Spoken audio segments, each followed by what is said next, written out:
Kemenhub bersama DPR sosialisasi sistem keamanan kereta api di Sulsel. Makassar, dimensitv-news.com. Badan Kebijakan Transportasi Kementerian Perhubungan Kemenhub sosialisasi kebijakan bidang keselamatan dan keamanan transportasi di Derindra Hotel, Jalan Metro Tanjung Bunga, Makassar, Sabtu tanggal 20 Mei tahun 2023. Salah satu menjadi sorotan adalah sistem keamanan dan keselamatan kereta api Sulawesi Selatan KA Sulsel. Faktor keselamatan dan keamanan jadi fokus utama dalam penyelenggaraan transportasi di Indonesia. Kepala Pusat Kebijakan Keselamatan dan Keamanan Transportasi Kemenhub Jumardi mengatakan sosialisasi ini diharapkan memberi pemahaman yang lebih baik lagi kepada pemangku kepentingan, termasuk kepada masyarakat bagaimana mengutamakan penggunaan angkutan umum sehingga bisa memberikan efisiensi dan menjamin keselamatan bertransportasi.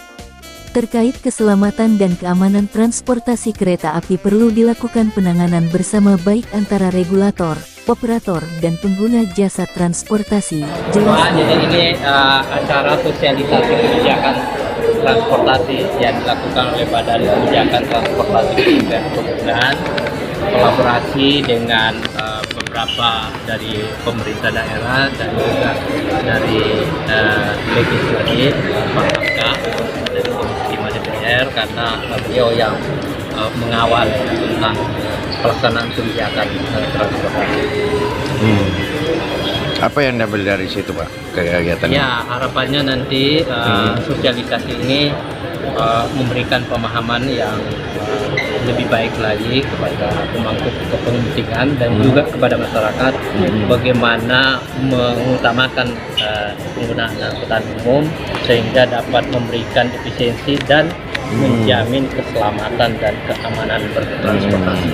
Pak, sejauh ini kebijakan dari Kemenhub seperti apa untuk penggunaan transportasi ini? Ya, ini sudah dilakukan ya oleh pemerintah dengan beberapa kota-kota besar di Indonesia, termasuk kota Makassar dan sekitarnya, dengan mengoperasikan Transnusantara. Nanti kalau ada pertanyaan terkait itu dari angkutan jalan. Bang, ini kan terkait dengan kereta api kemarin yang baru uji coba, sudah ada 2 kecelakaan yang dialami. Gimana itu, Pak, untuk keselamatan transportasinya? Kecelakaan apa? Kemarin ada satu yang meninggal, tunarungu, ketabrak kereta, dan ada berapa ekor sapi juga yang ketabrak. Jadi itu bukan kecelakaan transportasi ya. Jadi itu dampak, dan itu perlu disosialisasikan juga kepada masyarakat bahwa memang harus hati-hati di dalam melakukan, mungkin mau menyeberang gitu, karena kereta api itu tidak bisa mendadak direm. Dan memang undang-undangnya mendahulukan perjalanan kereta api. Apakah tidak ada istilahnya sistem pengamanan di sepanjang rel kereta api agar tidak ada yang masuk ternak atau manusia? Ya, kalau mau dipagar sepanjang Makassar ke Parepare kan biayanya besar ya. Jadi yang perlu dilakukan adalah sosialisasi kepada masyarakat, tentu bantuan dari pemerintah daerah, supaya masyarakat sekitar itu memahami bagaimana bahaya terhadap yang ditimbulkan oleh kereta api. Kira-kira Insiden yang terjadi pada tanggal 1 Februari lalu, seorang pria paruh baya tertabrak kereta api Sulsel arah Pangkep. Kasus ini pun menjadi atensi Badan Kebijakan Transportasi Kementerian Perhubungan. Sebagaimana tertuang dalam Undang-Undang Nomor 23 Tahun 2007 tentang Perkeretaapian pada Pasal 37 Ayat 1 dan Pasal 38. Pasal 37 Ayat 1, ruang manfaat jalur kereta api terdiri dari jalan rel dan bidang tanah di kiri dan kanan jalan rel beserta ruang di kiri, kanan, atas, dan bawah yang digunakan untuk konstruksi jalan rel dan penempatan fasilitas operasi kereta api serta bangunan pelengkap lainnya. Sementara pada pasal 38 dijelaskan, ruang manfaat jalur kereta api diperuntukkan bagi pengoperasian kereta api dan merupakan daerah yang tertutup untuk umum.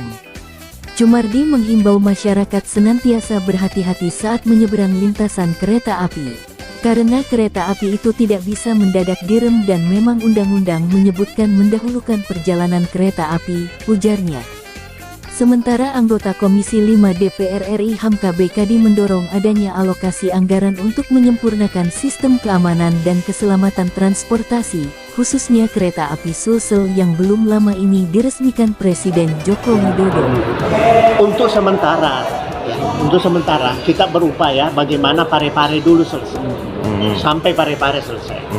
Parepare yang tembus ke Newport. Jadi kalau itu sudah selesai, ya artinya pergerakan ekonomi juga pergerakan orang itu sudah mulai dilaksanakan. Ya. Kalau polemik Makassar ini, kereta api di Makassar itu antara Edgra dengan Elevated gimana itu Pak? Sebenarnya kita tidak perlu diskusikan itu ya. Yang real aja. Kalau Elevated itu kan namanya di atas ya. Itu memerlukan kos yang tinggi. Ya. Sedangkan lahan masih ada di bawah. Tentu kita pilih lahan.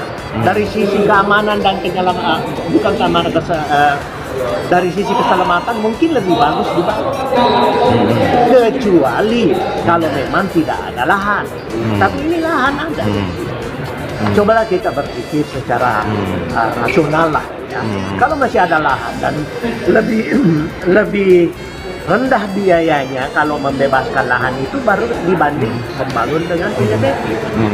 Jadi tentu kita pilih yang efisien, efektif dan tercapai tujuannya kita. Tapi yang kalau konsep airgrade katanya itu bisa berdampak banjir, seperti yang dialami dengan diperparah dengan Maros, Pangkep, baru. Gimana itu Pak? Tapi tidak seperti itu. Ya, kita lihat nanti mitigasi daripada semua yang bersoal yang berkaitan dengan banjir itu pasti ada mitigasinya. Tidak bisa juga kita lihat seperti itu, masih panjang urusannya. Kalau persoalan keselamatannya harus dianggarkan sebenarnya agar supaya tidak terjadi kecelakaan tadi. Tapi undang-undang mengatakan diutamakan kereta. Makanya kalau tabrakan kereta api yang salah itu adalah kita. Karena undang-undang mengutamakan itu. Tetapi pemerintah juga tentu memikirkan bagaimana semua koridor-koridor atau semua alat-alat yang diperlukan untuk keselamatan itu perlu dipenuhi. Tetapi tentu adalah keterbatasan. Tahu nggak berapa anggaran sampai ini saja kereta itu? Ada 10 triliun. 10 triliun Pak. Itu bukan uang kecil. Bagaimana kita mau melanjutkan sampai Trans Sulawesi itu ratusan triliun. Mudah-mudahan ke depan Indonesia maju dan kita ingin seperti itu. Sampai Parepare saja itu berapa gitu. Kalau persoalan keselamatannya harus juga dianggarkan sebenarnya agar tidak terjadi kecelakaan tadi, kata Hamka. Diungkapkan Hamka Bekadi, jika mengacu pada Undang-Undang Perkeretaapian, sosialisasi keselamatan bertransportasi harus dimasukkan. Undang-undang menyatakan diutamakan kereta, makanya kalau yang bertabrakan kereta api yang salah itu kita, katanya. Meski begitu, pemerintah juga tentu memikirkan bagaimana semua koridor, semua alat yang diperlukan untuk keselamatan itu dipenuhi, tetapi tentu ada keterbatasannya, Hamka Bekadi menambahkan. Liputan, Husain Siama, mengabarkan untuk Dimensi TV News.com. Inspirasi membangun daerah.